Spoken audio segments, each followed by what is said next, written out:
ഇതൊരിക്കലും നമ്മൾ ആഗ്രഹിക്കുന്ന കഥയല്ല.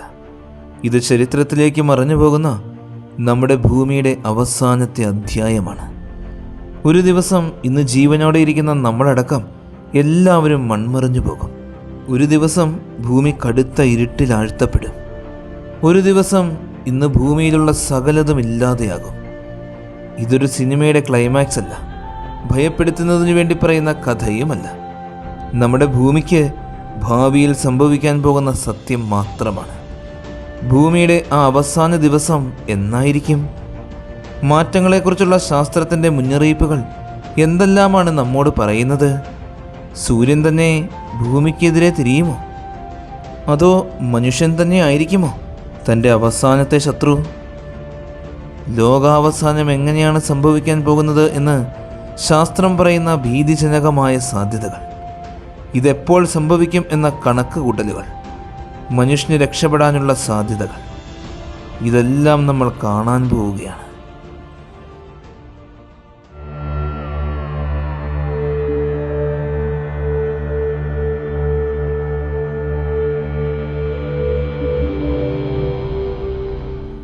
ജീവിക്കാൻ ആവശ്യമായ ജീവവായുവും ജലവും നൽകുന്ന നമ്മൾ വസിച്ചുകൊണ്ടിരിക്കുന്ന ഈ സ്വർഗസമാനമായ ഭൂമി എങ്ങനെയാണ് അവസാനിക്കാൻ പോകുന്നത് എന്ന് ചിന്തിച്ചിട്ടുണ്ടോ?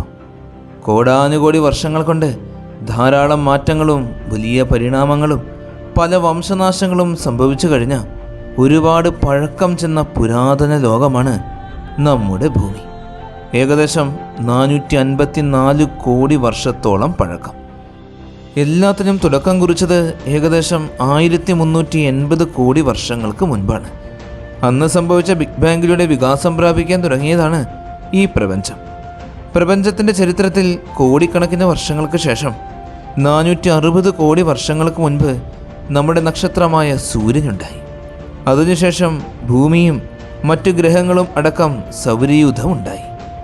454 കോടി വർഷങ്ങൾക്ക് മുമ്പ് രൂപം കൊണ്ട ഭൂമിയിൽ ഏകദേശം 370 കോടി വർഷങ്ങൾക്ക് മുൻപാണ് ഒരു ഏകകോശ ജീവിയായി ജീവൻ ഉത്ഭവിക്കുന്നത്. അങ്ങനെ ആദ്യമായി ഭൂമിയിൽ ഉത്ഭവിച്ച ജീവൻ ഏകകോശ ജീവികളിൽ നിന്നും ബഹുകോശ ജീവികളായി മാറുകയും പിന്നീട് വലിയ പരിണാമങ്ങൾ സംഭവിച്ച് അതിഭീകരന്മാരായ ജീവികളായി മാറുകയും അവസാനം ഇന്ന് ഭൂമിയിൽ ജീവിക്കുന്ന നമ്മളടങ്ങുന്ന സകല ജീവജാലങ്ങളും സസ്യജാലങ്ങളും എല്ലാമായി മാറുകയും ചെയ്തു. ഇന്നേ വരെ ഭൂമിയിൽ ഉണ്ടായിട്ടുള്ള ജീവനുകളുടെ ആകെ 1% മാത്രമേ ഇന്ന് ഭൂമിയിലുള്ളൂ. ബാക്കിയുള്ള 99% ജീവനും കടന്നുപോയ വംശനാശങ്ങളിലൂടെ ഇല്ലാതെയായിപ്പോയി. കടന്നുപോയ നാളുകളിൽ ഭൂമിയിൽ സംഭവിച്ചു കഴിഞ്ഞത് മാസ് എക്സ്റ്റൻഷനുകൾ എന്നറിയപ്പെടുന്ന വലിയ വംശനാശങ്ങളാണ്.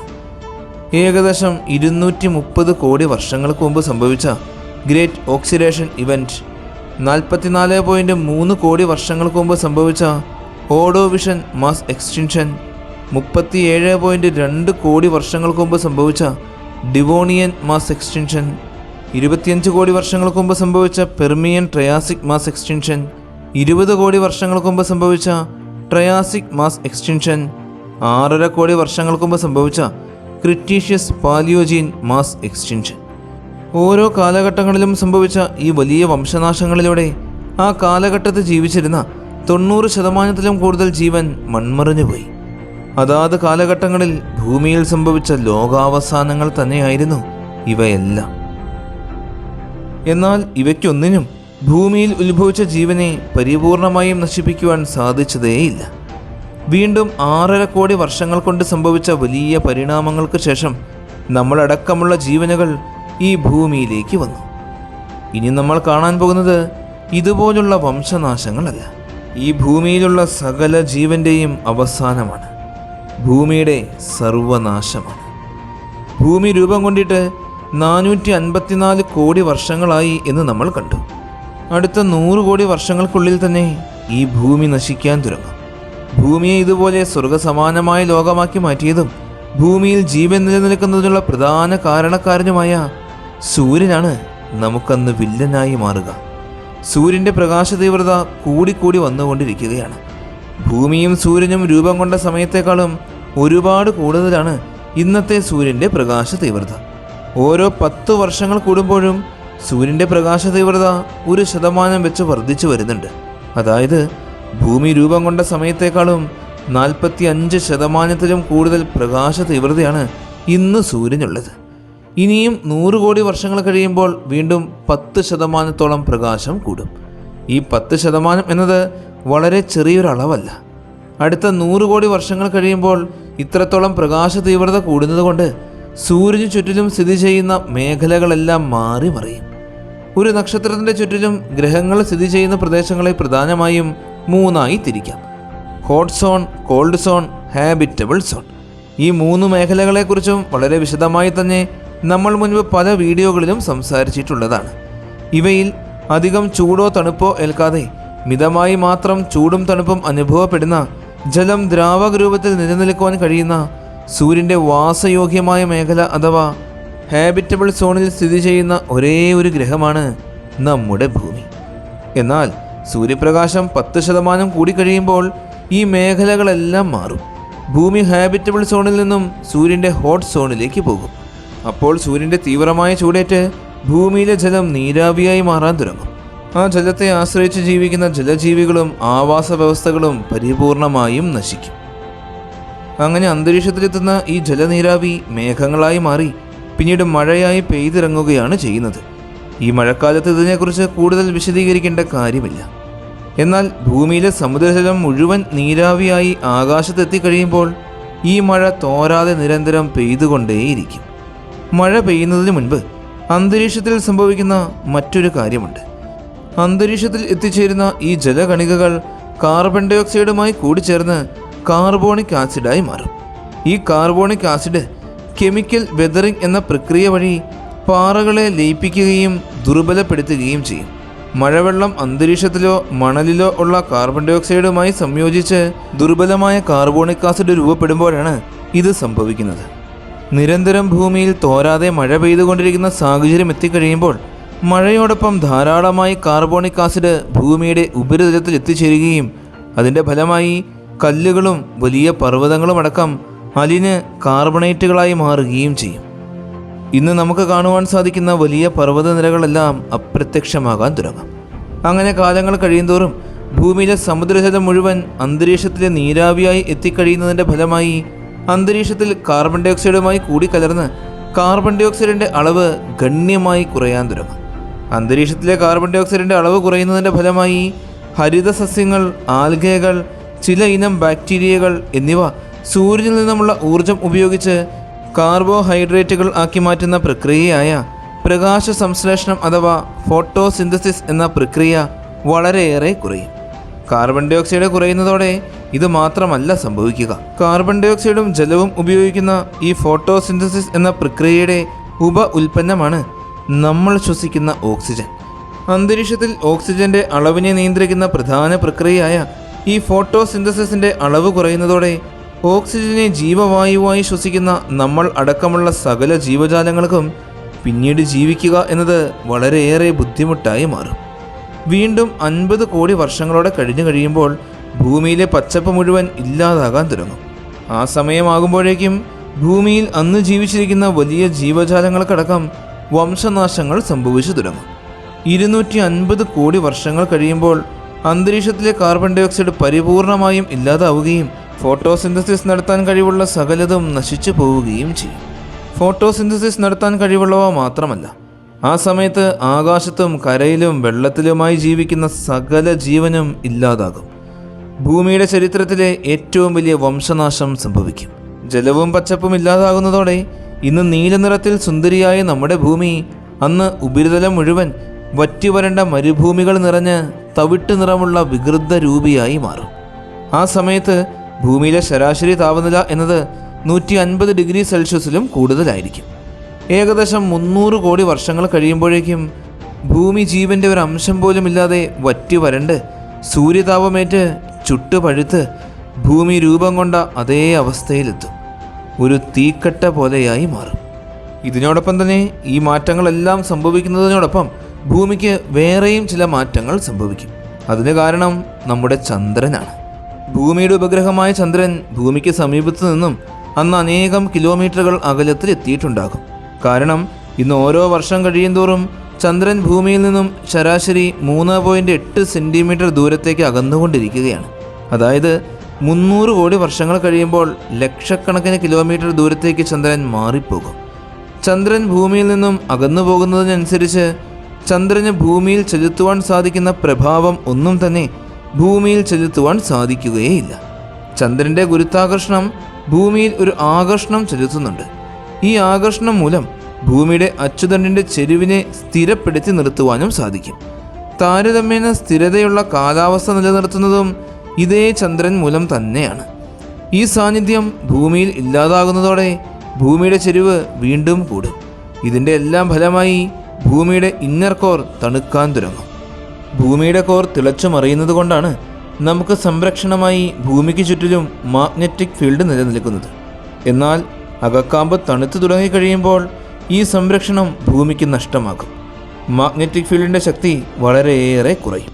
ആ സമയത്ത് സൂര്യൻ്റെ ശക്തിയേറിയ റേഡിയേഷനിൽ നിന്നും ദുർബലമായി പോയ മാഗ്നറ്റിക് ഫീൽഡിന് ഭൂമിയുടെ അന്തരീക്ഷത്തെ സംരക്ഷിക്കാൻ സാധിക്കാതെ വരും. അങ്ങനെ ഭൂമിയുടെ അന്തരീക്ഷം നശിച്ചു പോകും. ഏകദേശം 350 കോടി വർഷങ്ങൾ കഴിയുമ്പോഴേക്കും ഭൂമി ആകെ മാറും. പച്ചപ്പും ജലവും ജീവനും അന്തരീക്ഷവും ഒന്നുമില്ലാതെ വെറുമൊരു പാറക്കല്ല് മാത്രമാകും. ആ സമയമാകുമ്പോഴേക്കും സൂര്യൻ തൻ്റെ അവസാന കാലഘട്ടത്തിലേക്ക് കടന്നിട്ടുണ്ടാകും. 500 കോടി വർഷങ്ങൾ കഴിയുമ്പോൾ സൂര്യൻ വികസിക്കാൻ തുടങ്ങും. റെഡ് ജെയിൻ്റായി മാറും. ആ സമയത്ത് തൻ്റെ സമീപത്തുള്ള മെർക്കുറിയെയും വീനസിനെയും വിഴുങ്ങി സൂര്യൻ ഭൂമിയുടെ തൊട്ടടുത്ത് വരെ എത്തും. സൂര്യൻ്റെ അതിശക്തിയേറിയ ചൂടും ഗുരുത്വാകർഷണ ബലത്തിൻ്റെ ശക്തിയും മൂലം ഭൂമി സൂര്യനിലേക്ക് വലിച്ചടുപ്പിക്കപ്പെടും. അങ്ങനെ ഭൂമി പരിപൂർണമായും തകർന്ന് സൂര്യൻ്റെ ഉള്ളിലേക്ക് പോകും. അങ്ങനെ നമ്മുടെ ഭൂമി പ്രപഞ്ചത്തിൽ ഇല്ലാതെയാകും. ഇതാണ് ഭൂമിയുടെ അവസാനം. ഇന്ന് 454 കോടി വയസ്സ് പ്രായമുള്ള നമ്മുടെ ഭൂമിയെ തൻ്റെ അവസാന നാളുകളിൽ സൂര്യൻ വിഴുങ്ങി ഇല്ലാതെയാക്കും. ഭൂമിക്ക് മാത്രമല്ല, സൂര്യനും അവസാനമുണ്ട്. ഭൂമിയെ വിഴുങ്ങിയ സൂര്യൻ വീണ്ടും അമിത വേഗതയിൽ വലുതാകും. അവസാനം സൂര്യൻ്റെ പുറംഭാഗം മുഴുവൻ കോറിൽ നിന്നും വേർപെട്ട് വാതകവും പൊടിപടലങ്ങളുമുള്ള വലിയ നെബുലയായി മാറും. അതാണ് പ്ലാനിറ്ററി നെബുല. മിച്ചമുള്ള കോർഭാഗം വെള്ളക്കുള്ളൻ അഥവാ വൈറ്റ് ഡ്വാർഫ് എന്നായിരിക്കും അറിയപ്പെടുക. കോടിക്കണക്കിന് വർഷങ്ങൾ കൊണ്ട് ഈ വെള്ളക്കുള്ളനിൽ നിന്നും എനർജി മുഴുവൻ നശിച്ച് അവസാനം സൂര്യൻ ഡാർക്ക് ഡ്വാർഫ് അഥവാ ഇരുണ്ട കുള്ളനായി മാറും. അങ്ങനെ സൂര്യനും അവസാനിക്കും. ഭൂമിയും സൂര്യനും മാത്രമല്ല, ഈ വിശാലമായ പ്രപഞ്ചം മുഴുവനും അവസാനിക്കും. പ്രപഞ്ചത്തിൻ്റെ അവസാനം എങ്ങനെയായിരിക്കും എന്നതിനെക്കുറിച്ച് ഏറ്റവും കൂടുതൽ അംഗീകരിക്കപ്പെട്ടിരിക്കുന്നത് 3 തിയറികളാണ്. ഇവയിൽ ആദ്യത്തേത് ബിഗ് ഫ്രീസ് എന്ന തിയറിയാണ്. ഹീറ്റ് ഡെത്ത് എന്നും ബിഗ് ചിൽ എന്നുമെല്ലാം ഇതറിയപ്പെടുന്നുണ്ട്. നമുക്കറിയാവുന്നതുപോലെ പ്രപഞ്ചം വികസിച്ചുകൊണ്ടേയിരിക്കുകയാണ്. കോടാനുകോടി വർഷങ്ങൾ കഴിയുമ്പോൾ അമിത വേഗതയിലുള്ള ഈ പ്രപഞ്ച വികാസം മൂലം ഗ്യാലക്സികളെല്ലാം പരസ്പരം ഒരുപാട് അകലത്തിൽ എത്തിച്ചേരും. ഗ്യാലക്സികൾ മാത്രമല്ല, അവയ്ക്കുള്ളിലെ നക്ഷത്രങ്ങളും ഗ്രഹങ്ങളും വാതകങ്ങളും പൊടിപടലങ്ങളുമെല്ലാം കാലങ്ങൾ കഴിയുന്തോറും നമുക്ക് ഇന്നേ വരെ മനസ്സിലാക്കാൻ സാധിച്ചിട്ടില്ലാത്ത ഡാർക്ക് എനർജി മൂലം ഗ്രാവിറ്റേഷണൽ ഫോഴ്സിനേക്കാളും ശക്തമായ എക്സ്പാൻഷൻ സംഭവിക്കും. ഈ ഒരു അവസ്ഥയിൽ എത്തിക്കഴിയുമ്പോൾ വാതകങ്ങളും ക്ലൗഡ്സുമെല്ലാം ഒരുപാട് അകലത്തിലേക്ക് പോകുന്നത് കൊണ്ട് തന്നെ പിന്നീട് ഒരിക്കലും പുതിയ നക്ഷത്രങ്ങൾ പിറവിയെടുക്കുകയേയില്ല. അങ്ങനെ പുതിയ നക്ഷത്രങ്ങളും ഗ്രഹങ്ങളും സൗരയൂഥങ്ങളും ഒന്നും തന്നെ രൂപം കൊള്ളാതെയാകും. കൂടാതെ അന്ന് പ്രപഞ്ചത്തിൽ നിലനിൽക്കുന്ന നക്ഷത്രങ്ങൾ എല്ലാം സൂര്യനെ പോലെ തന്നെ നശിച്ചു പോവുകയും ചെയ്യും. പിന്നെ നക്ഷത്രങ്ങളൊന്നുമില്ലാതെയാകും. ഇതിൻ്റെ ഫലമായി പ്രപഞ്ചത്തിൻ്റെ താപനില ഒരുപാട് കുറയും. അവസാനം അബ്സല്യൂട്ട് സീറോ എന്ന അവസ്ഥയിലെത്തും. പ്രപഞ്ചത്തിലെ മുഴുവൻ താപനിലയും അബ്സല്യൂട്ട് സീറോയായി കഴിയുമ്പോൾ പ്രപഞ്ചത്തിൽ മിച്ചമുള്ള ഒരു വസ്തുവിനും ഇലക്ട്രോണുകൾക്ക് പോലും ചലിക്കുവാൻ സാധിക്കാത്ത അവസ്ഥയാകും. അങ്ങനെ പ്രപഞ്ചം മുഴുവൻ നിശ്ചലമാകും. അതോടെ ഈ പ്രപഞ്ചം അവസാനിക്കും. പ്രപഞ്ചം അവസാനിക്കും എന്ന് പറയപ്പെടുന്ന മറ്റൊരു തിയറിയാണ് ബിഗ് റിബ്. ഈ തിയറിയിലും പ്രപഞ്ചം അവസാനിക്കുന്നത് ഡാർക്ക് എനർജി മൂലമാണ്. ഡാർക്ക് എനർജി മൂലം സംഭവിച്ചുകൊണ്ടിരിക്കുന്ന ഈ പ്രപഞ്ച വികാസം തന്നെയാണ് പ്രപഞ്ചത്തിൻ്റെ അന്തകൻ. കോടിക്കണക്കിന് വർഷങ്ങൾ കഴിയുമ്പോൾ പ്രപഞ്ച വികാസത്തിൻ്റെ വേഗത അമിതമായി വർദ്ധിക്കും. അങ്ങനെ വേഗത കൂടിക്കൂടി പ്രപഞ്ചത്തിലെ സകല വസ്തുക്കളും പരസ്പരം അകന്നു പോകും. ഒരു വസ്തുവിൻ്റെ ഗുരുത്വാകർഷണ ബലത്തിന് മറ്റൊരു വസ്തുവിനെ ചേർത്ത് നിൽക്കുവാൻ സാധിക്കാത്ത അവസ്ഥയെത്തും. അങ്ങനെ ഗ്യാലക്സികളും നക്ഷത്രങ്ങളും സകല ബഹിരാകാശ വസ്തുക്കളും പരസ്പരം അകന്നു പോകും. എല്ലാവരും അകന്നുപോയി കഴിയുമ്പോൾ ഓരോന്നും പതിയെ പതിയെ നശിക്കും. ഈ ഒരു സമയമെത്തിക്കഴിയുമ്പോൾ ആറ്റവും ആറ്റത്തിനുള്ളിലെ ഇലക്ട്രോണും പ്രോട്ടോണും എല്ലാം വേർതിരിഞ്ഞ് അകന്നു പോകും. അങ്ങനെ അവസാനം ഈ പ്രപഞ്ചത്തിൽ ഒന്നും തന്നെ ഇല്ലാതെയാകും. പ്രപഞ്ചം അങ്ങനെ അവസാനിക്കും. മൂന്നാമത്തെ തിയറിയായ ബിഗ് ക്രഞ്ച് ഇവയിൽ നിന്നുമെല്ലാം തികച്ചും വ്യത്യസ്തമാണ്. കാലങ്ങൾ കഴിയുന്തോറും ഗുരുത്വാകർഷണ ബലത്തിൻ്റെ ശക്തി കൂടിക്കൂടി വരികയും കോടിക്കണക്കിന് വർഷങ്ങൾ കഴിയുമ്പോൾ ഈ ഗുരുത്വാകർഷണ ബലം പ്രപഞ്ച വികാസത്തിൻ്റെ വേഗതയെ തന്നെ കുറയ്ക്കുകയും ചെയ്യും. ഗുരുത്വാകർഷണ ബലവും പ്രപഞ്ച വികാസത്തിൻ്റെ വേഗതയും തുല്യ ശക്തികളായി മാറുന്ന സമയത്ത് ഈ പ്രപഞ്ചത്തിൻ്റെ വികാസം നിലയ്ക്കും. വീണ്ടും ഗുരുത്വാകർഷണ ബലത്തിൻ്റെ ശക്തി കൂടി വരുന്നതിനോടനുസരിച്ച് പ്രപഞ്ചം ചുരുങ്ങാൻ തുടങ്ങും. കോടിക്കണക്കിന് ഗാലക്സികൾ തമ്മിൽ കൂട്ടിമുട്ടും. അവയ്ക്കുള്ളിലുള്ള ഗ്രഹങ്ങളും പരസ്പരം കൂട്ടിയിടിക്കും. ആ ഗ്രഹങ്ങളെല്ലാം നക്ഷത്രങ്ങൾക്കുള്ളിലേക്ക് പോകും. നക്ഷത്രങ്ങൾ വലിയ ബ്ലാക്ക് ഹോളുകൾക്കുള്ളിലേക്ക് പോകും. ബ്ലാക്ക് ഹോളുകളെല്ലാം കൂടിച്ചേർന്ന് അതിഭീകരമായ വലിയൊരു ബ്ലാക്ക് ഹോളായി മാറും. ആ വലിയ ബ്ലാക്ക് ഹോൾ ഈ പ്രപഞ്ചത്തെ മുഴുവൻ വിഴുങ്ങും. അപ്പോൾ പ്രപഞ്ചത്തിൽ ഈ ബ്ലാക്ക് ഹോൾ മാത്രമായിരിക്കും ഉണ്ടായിരിക്കുക. വീണ്ടും മുന്നോട്ട് പോകുന്തോറും ഈ ബ്ലാക്ക് ഹോൾ ചുരുങ്ങാൻ തുടങ്ങും. അവസാനം ഇതൊരു സിംഗുലാരിറ്റി പോയിൻ്റായി മാറും.